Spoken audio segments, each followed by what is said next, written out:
같이 은혜 받는 시간 되기를 원합니다.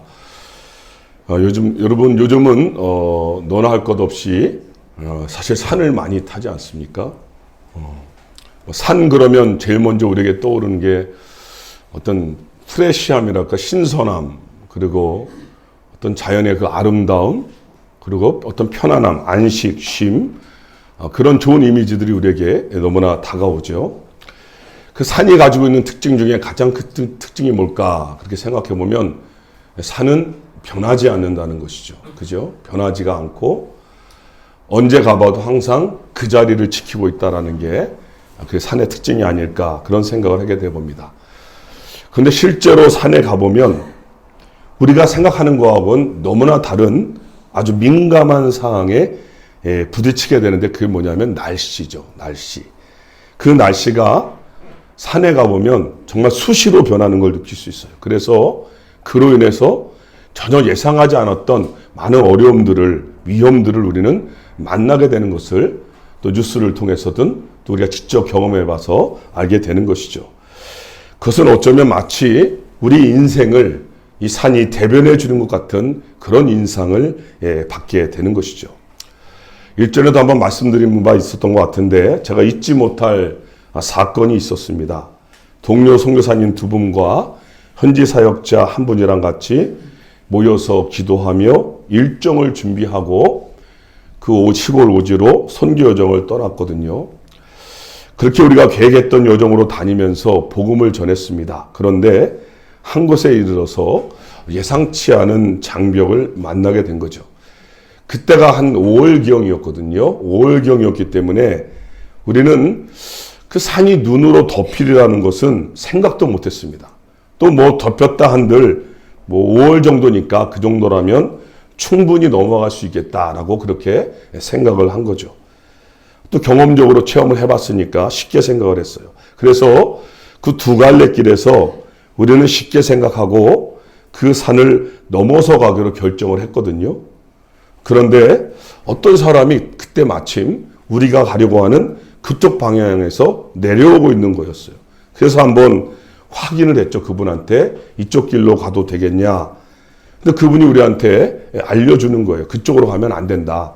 거긴 지금 눈이 너무 많이 덮여서 도저히 길을 알아볼 수가 없기 때문에 글로 가면 죽을 수 있는 위험이 있다. 그렇게 말하더라고요. 그럼 그 순간 저희가 얼마나 감사했겠어요. 괜히 우기고 고집하고 몰로 갔다가는 큰일 날 뻔했던 거죠. 그렇게 감사하며 우리는 하는 수 없이 길을 돌아서 가는 길, 좀 먼 길을 택해서 가게 되었던 거죠.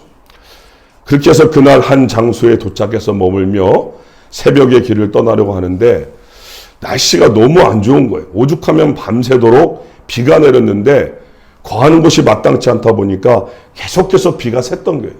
거의 뜬 눈으로 밤새다시피 우리는 그렇게 날이 새기만을 기다렸고, 이윽고 날이 새자마자 다시 우리는 선교여정을 떠났습니다.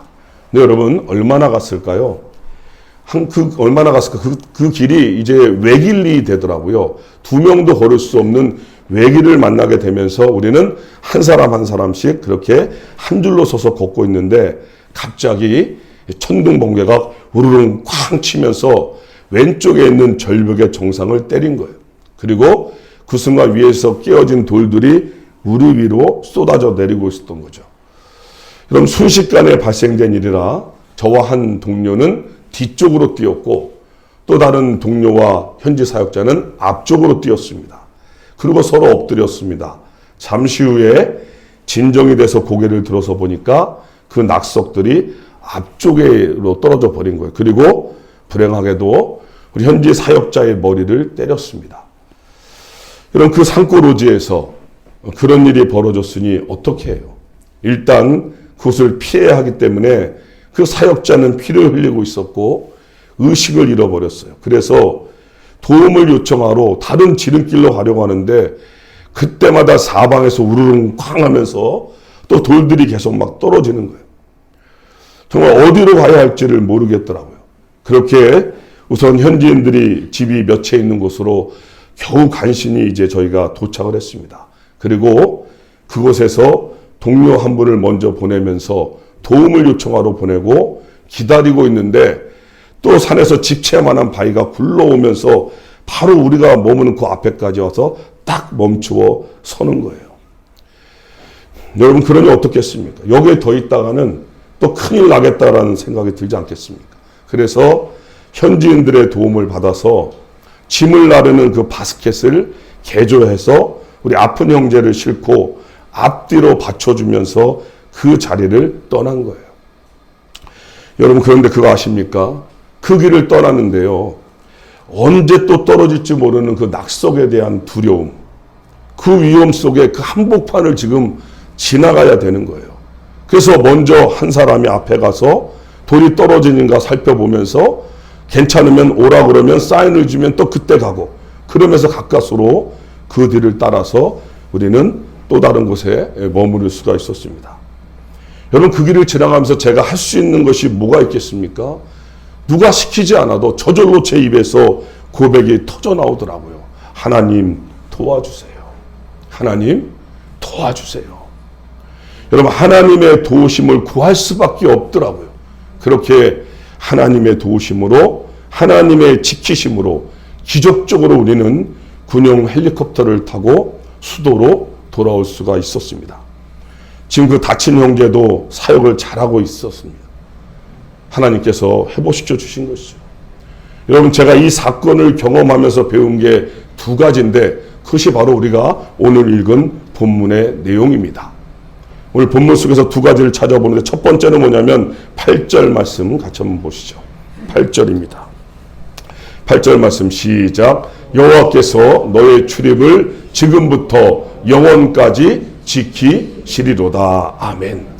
첫 번째로 깨달은 메시지는 뭐냐면 하나님의 지키심이라는 것입니다. 지키심. 여러분, 오늘 이 짧은 본문에 지키신다라는 단어가 무려 6번이나 등장하고 있죠. 여기 지키신다의 원어 샤마르는요, 주의 깊게 돌보고 보살피는 것을 말하는 단어거든요. 지금 누가 누구를 지키고 보호한다는 것인가? 하나님께서 마치 어미가 자식을 돌보듯이 우리를 보호하고 지키신다는 말씀을 6번에 걸쳐서 지금 하고 계신 거죠. 여러분은 당연히 그런 질문이 들지 않습니까? 왜 그렇게 하실까? 왜 그렇게 하실까? 그 이유가 있을 거 아닙니까? 도대체 나와 하나님 사이에 어떤 관계가 있기에 그렇게 나를 어미처럼 돌보며 보살피냐는 거죠. 여러분, 우리가 하나님과 지금 어떤 관계에 있죠? 우리는 이 부분에 대한 대답이 확실하지 않다면 우리는 이 지키심에 대한 의미를 바르게 이해할 수가 없거든요. 그 해답을 우리는 어디서 찾을 수 있는가? 하나님의 말씀에서 찾을 수가 있습니다. 하나님께서 말씀을 통하여 우리에게 뭐라고 말씀하고 계시는가? 성경 전체에 흐르는 약속이죠. 창세기부터 요한계시록까지 하나님은 끊임없이 반복해서 우리에게 말씀하고 있어요. 우리와 하나님과의 관계가 어떤 관계인지 말이죠. 그것이 무엇입니까? 나는 너의 하나님이 되고 너희는 나의 백성이다. 나는 너의 하나님이 되고 너는 나의 백성이다. 그 관계를 하나님이 직접 말하고 계신 거예요. 그러니까 우리가 하나님의 선택된 백성이라는 것이죠. 여러분, 이것을 신약에서도 동일하게 말하고 있습니다. 고린도서 6장 16절 18절에 보니까 우리는 살아계신 하나님의 성전이라.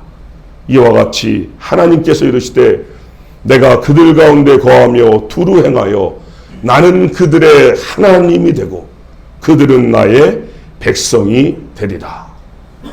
그러므로 너희는 그들 중에서 나와서 따로 있고 부정한 것을 만지지 말라. 내가 너희를 영접하여 너희에게 아버지가 되고 너희는 내게 자녀가 되리라. 전능하신 주의 말씀이니라 하셨느니라. 여러분, 하나님이 우리 하나님이 되시고 우리가 하나님의 백성인데 오늘 본문을 보면 더 나가서 하나님은 우리의 아버지가 되시고 우리는 그의 자녀가 된다라고까지 확장시켜서 말씀하고 있는 것이죠. 우리가 너무나 잘 알고 있는 요한복음 1장 12절 말씀, 영접하는 자 곧 그 이름을 믿는 자들에게는 하나님의 자녀가 되는 권세를 주셨다라고 말씀하고 있는 것이죠. 여러분, 그래서 우리가 그리스도인이 되었다는 것은 선택받은 하나님의 자녀가 되었다는 것을 말하는 것이죠. 여러분, 왜 제가 굳이 선택받은이라는 단어를 사용하냐면 그것은 오직 은혜를 강조하기 위함인 거예요. 오직 은혜를 강조하기. 그 말은 내가 하나님께 선택받을 만한 조건이 내 힘과 내 능력과 내 지혜가 조금도 작동한 것이 없다라는 것이에요. 일방적인 하나님의 선택입니다. 그래서 오직 은혜라고 말하는 거예요. 여러분, 그래서 우리는 성령님의 역사하심으로 예수님을 나의 주님으로, 나의 구세주로 고백함으로 말미암아 하나님의 자녀가 된 줄로 믿습니다. 이게 다른 거예요. 여러분, 타종교는 뭡니까?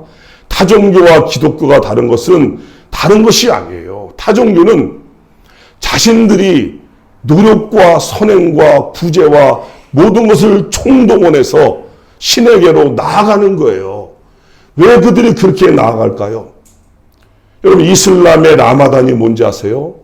자신들이 믿고 있는 신께 내가 이렇게 한 달간 금식하며 정성을 보였으니까 나를 좀 알아봐 달라고, 내가 이렇게 노력했으니까 나에게 구원을 좀 베풀어 달라고, 내가 이렇게 정성을 다하니까 나를 좀 보살펴 달라고 하는 그런 마음에서 그들이 그렇게 하고 있는 거죠. 오체투지를 말하고 있는 불교도 뭡니까? 그렇게 자신들이 6개월 동안 오체투지를 하면서 정성을 다하면 그러면 나를 좀 이쁘게 봐주셔서 나를 선택해 주지 않을까.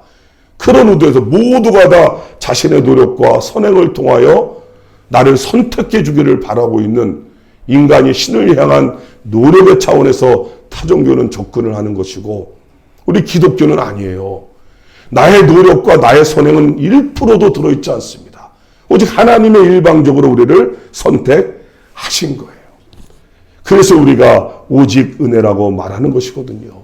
내가 그리스도인이 되었다라고 하는 것은 내가 하나님께 정성을 올려드릴 것은 nothing입니다. 그냥 하나님께서 100% 하신 거예요. 아래에서 우리가 위로 올라가는 것이 아니라 위에서 하나님이 일방적으로 부어주시는 거예요. 이게 다른 것입니다. 여러분, 이거를 절대로 잊으시면 안 돼요. 예수님을 믿으시면서 타종교의 방식으로 구원을 얻으려고 하면 안 되는 것입니다. 여러분, 그래서 제가 일천번제의 그런 헌금이나 그런 부분들을 여기 와서 종이로 없앴거든요. 우리가 어떤 일천번제의 그런 것을 드리는 그 부분을 성경적으로 바르게 해석을 해야 되는데 그 해석이 바르게 안 되면 불교나 타종교처럼 매번 천일 동안 그걸 드려야만 복을 받는다라고 하는 잘못된 해석이 나올 수 있거든요. 그것이 아니기 때문에 제가 그 봉투를 없앴습니다. 여러분, 제가 우리 하나님의 선택에 대한 말씀을 쉽게 설명한다면 왜 하나님이 우리를 선택하셨는가? 그것은 하나님의 사랑 때문이에요. 그런데 그 사랑이 우리에게 언제 임했는가? 그것은 우리가 아직 죄인 되었을 때라는 것입니다. 여러분, 이 부분이 너무나 중요한 거예요. 성경은 우리에게 말합니다. 의인은 없나니 한 명도 없다. 모든 사람이 죄를 범해서 하나님의 영광에 이르지 못했다. 그러니까 우리가 아직 죄인 되었을 때 그때 하나님의 일방적인 선택이 임한 거예요. 그래서 우리를 죄에서 건져내신 것입니다. 그래서 우리가 구원을 받고 그 위에 십자가의 보혈이 우리의 모든 죄를 덮어주신 것이죠. 그래서 우리는 죄가 없는 상태가 아니라 우리는 죄로 충만했던 사람들인데 그 위에 십자가의 보혈로 완전히 죄를 덮여서 가려주시고 도말하여 주시고 해결하여 주셨기 때문에 믿음으로 말미암아 의롭게 되어진다는 이신칭의, 이신득의 기독교의 가장 핵심이 되는 이 교리가 여기서 나오게 되는 거예요. 여러분, 이제 우리가 하나님의 그래서 자녀가 되었잖아요. 그럼 하나님이 우리의 뭐가 됐습니까? 아버지가 되셨다 그랬어요. 제가 항상 말씀드리지만 세상에 살면 세상에 있는 부모님은 변할 수 있고 또 좋은 부모님을 만날 수 있고 또 그렇지 않은 부모님을 만날 수도 있고 또 태어나 보니 그렇지 않을 수도 있고 환경과 상황은 다 다르게 태어나지만 그러나 하나님의 사랑은 변함이 없거든요. 하나님의 사랑은 너무나 깊은 거예요. 너무나 넓은 거예요. 그래서 그 어떤 아픔과 고통과 상처와 괴로움이 있다 할지라도 그 어떤 사람이라 할지라도 하나님의 사랑이 부어지면 그 사랑으로 인하여 해결이 되는 줄로 믿습니다. 이게 십자가의 복음인 거예요. 이거보다 더 큰 사랑은 없기 때문이죠. 하나님께서 우리를 지키실 수밖에 없는 가장 강력하고 확실한 이유는 뭐라 그랬어요? 사랑 때문입니다. 우리가 자녀니까 하나님이 사랑하는 거예요. 오늘 시편 기자는 그것을 여러 가지로 설명하고 있죠. 하나님께서 우리 때문에 잠 못 이루신다. 하나님께서 우리를 눈이 뚫어지도록 우리의 일거수일투족을 보고 계신다. 언제 우리를 도와주시는 것이 가장 좋을지 우리 주님은 너무나 잘 알고 계시는 거죠. 여러분, 저는 정말이지 그 낙석에 맞고 피를 그렇게 흘리고 의식을 잃은 그 형제가 당연히 죽을 줄 알았어요. 그 상황에서 어떠한 치료도 우리는 할 수가 없었기 때문이죠. 여러분, 제가 그 인솔자 책임자였습니다. 그런데 여러분, 그를 다시 살리시고 헬리콥터를 보내주시고 병원으로 인도해 주시고 그렇게 다시 회복시키시는 그 하나님의 손길을 직접 목도한 거예요. 그러니 어찌 그 하나님을 찬송하지 않을 수 있겠습니까? 여러분, 우리가 그리스도인이 되었다는 것은 이제 하나님의 보호 아래 들어갔다는 뜻이에요. 하나님께서 우리에게 오늘도 말씀하시는 거예요. 내가 너의 아빠라고. 내가 너의 아버지야. 여러분, 그것이 우리의 가슴에 좀 새겨졌으면 좋겠어요. 그 말은 뭡니까? 내가 너를 어떠한 상황 속에서도 지켜내고 말 거야. 나는 너를 포기하지 않을 거야. 나는 너의 손을 붙잡아 줄 거야. 나를 믿고 좀 따라오지 않을래? 하나님의 애절한 음성인 거죠. 여러분, 그 약속을 어디서 주님이 지키셨습니까? 십자가죠, 십자가. 그래서 십자가는요, 주님께서 우리를 향한 최고의 사랑이 나타난 곳이에요. 그것보다 더 큰 사랑을 여러분 어떻게 어디서 보여줄 수가 있을까요? 그래서 사도 바울은 로마서 8장 32절에서 정확히 이렇게 고백하고 있습니다. 자기 아들을 아끼지 아니하시고 우리 모든 사람을 위하여 내어주신 이가 어찌 그 아들과 함께 모든 것을 우리에게, 누구에게요? 우리에게 주시지 아니하겠느냐. 아니, 최고의 것을 주셨는데, 최고의 주님이 자신을 던지셨는데 그분이 뭐가 아깝다고 우리에게 주지 않을 이유가 뭐가 있겠냐고 주님이 그렇게 사도 바울을 통하여 변증법적으로 지금 말하고 있는 거예요. 어찌 주시지 않겠냐고. 여러분, 그렇게 하나님의 사랑을 우리가 받은 자인 줄로 믿습니다. 그 사랑을 우리가 지닌 자입니다. 그러면 여러분, 이제 그 하나님의 사랑을 받은 자요, 지닌 자답게 당당하게 믿음의 눈으로 이 상황을 바라보시면서 그때그때마다 승리하는 삶을 사시기를 주님의 이름으로 축복합니다.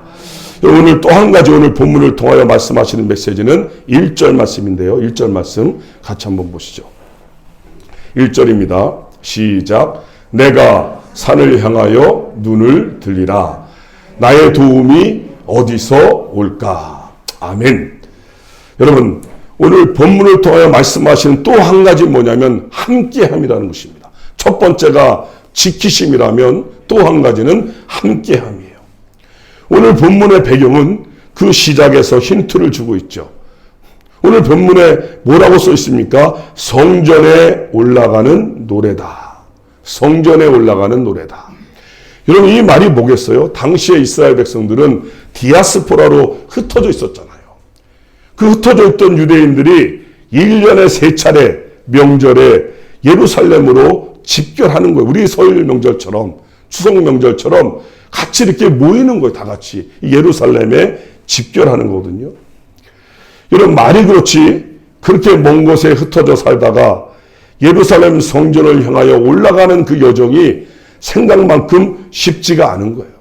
먼 곳에서 오다 보니까 길의 위험을 만날 수도 있고, 강의 위험을 만날 수도 있고, 강도의 위험과 광야의 위험도 만날 수가 있는 거예요.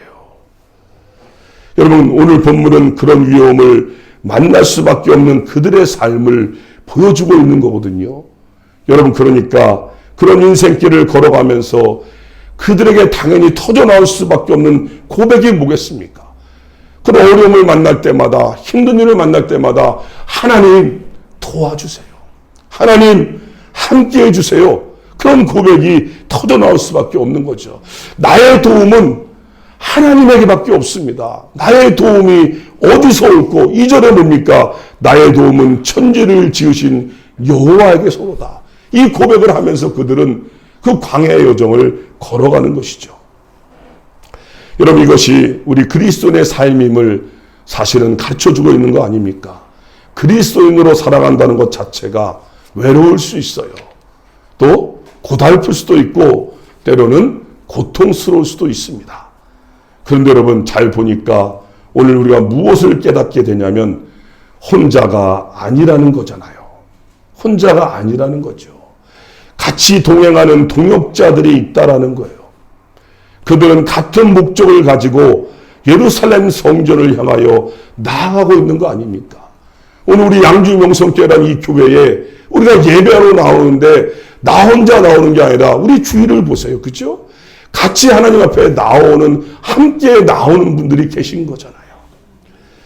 여러분, 그렇게 고생하면서 그들이 예루살렘에 올라갔던 이유는 한 가지밖에 없습니다. 예배입니다.